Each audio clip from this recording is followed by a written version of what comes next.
elle est convoquée et on lui dit « Qu'est-ce que vous avez fait avec ces enfants déficients pour qu'ils obtiennent des meilleurs résultats ?»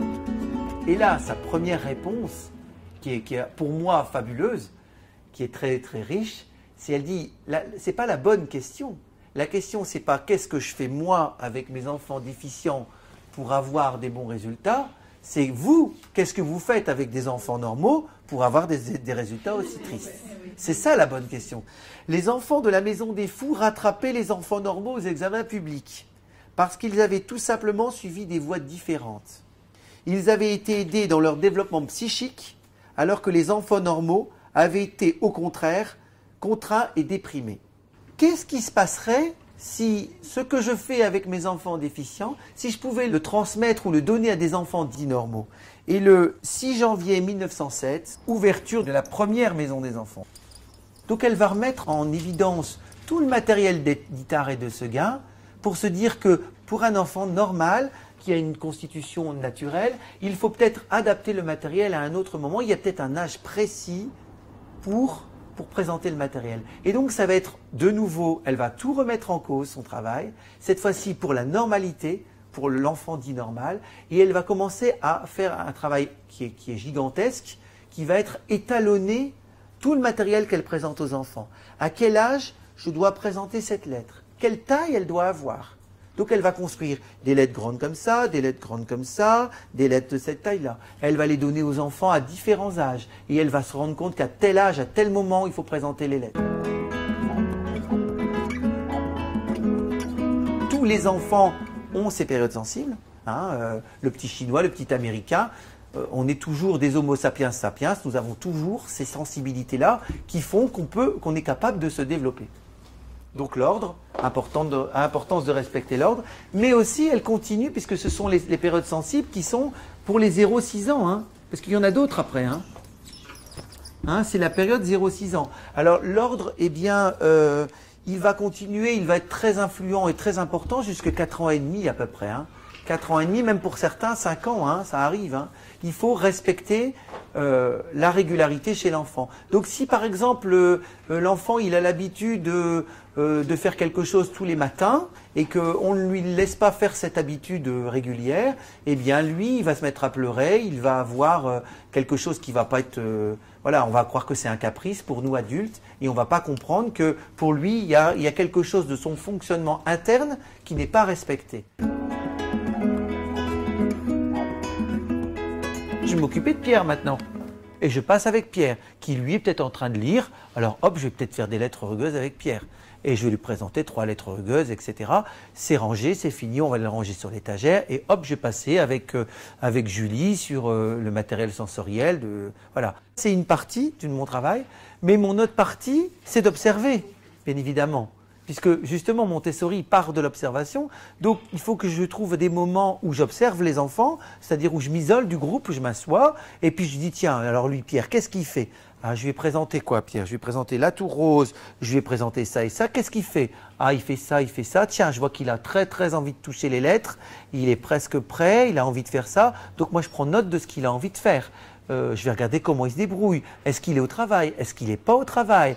Est-ce qu'il enchaîne activité sur activité, mais est-ce qu'il va jusqu'au bout de son activité? Enfin, vous voyez, après, l'observation, elle est large. Et en fonction des observations, hop, de nouveau, je pourrais... Vous voyez, ça tourne. Les enfants sont en activité ou pas forcément? Tous? Pas forcément. Il y en a certains qui sont en activité, il y en a qui cherchent une activité, il y en a qui regardent les autres en activité. Vous voyez, c'est une maison qui vit. On va faire, on va tout retourner dedans, comme ça. Vas-y, prends ton plateau et on retourne tout. Voilà. Ça, c'est une addition, ça. Une addition, c'est mettre ensemble. On met tout ensemble. Voilà, on a tout mis ensemble. Voilà, ça, c'est une addition. Une addition, c'est quoi? C'est mettre ensemble. Voilà. Alors, on va regarder, il y a des 1000.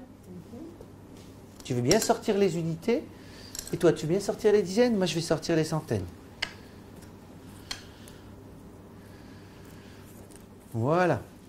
On va les mettre ici. On va essayer toujours de les mettre dans l'ordre. Unités, dizaines, centaines, 1000, parce qu'il y a l'esprit absorbant qui travaille. Donc je vais toujours mettre mes unités à droite pour l'enfant, etc. Donc mes unités sont là. Tu ne les mets pas dans l'ordre? Je vais les placer, je vais les prendre, je vais dire, tu vois, on les met comme ça. Comme là. Combien il y a d'unités? 1, 2, 3, 4, 5. Alors, je vais aller chercher le symbole qui correspond à 5. Et toi, combien il y a de dizaines? 1, 2. Alors, je commence par là, peut-être 1, 2, 3, 4. 4 dizaines. Combien de centaines? Et combien de mille? Qui est-ce qui veut faire le jeu de la magie avec les grandes cartes? Voilà. Ah, voilà. Ah, on voit plus rien. Oui, c'est intéressant. Ah, ben on voit plus rien. Attends, regarde, c'est dans ce sens-là. Hop, voilà. Voilà. Alors on va relire.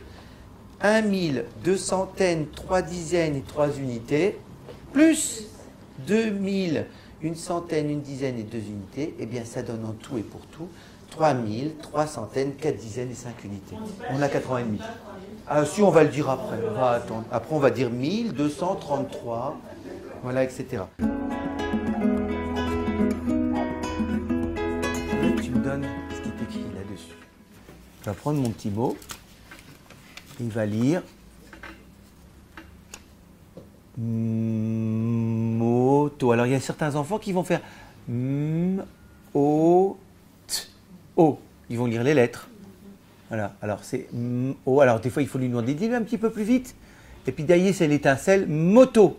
Moto. Et hop, on l'associe avec moto. Et on continue. J'ai eu une petite fille une fois. Je crois que je ne l'oublierai pas parce que c'était vraiment magnifique.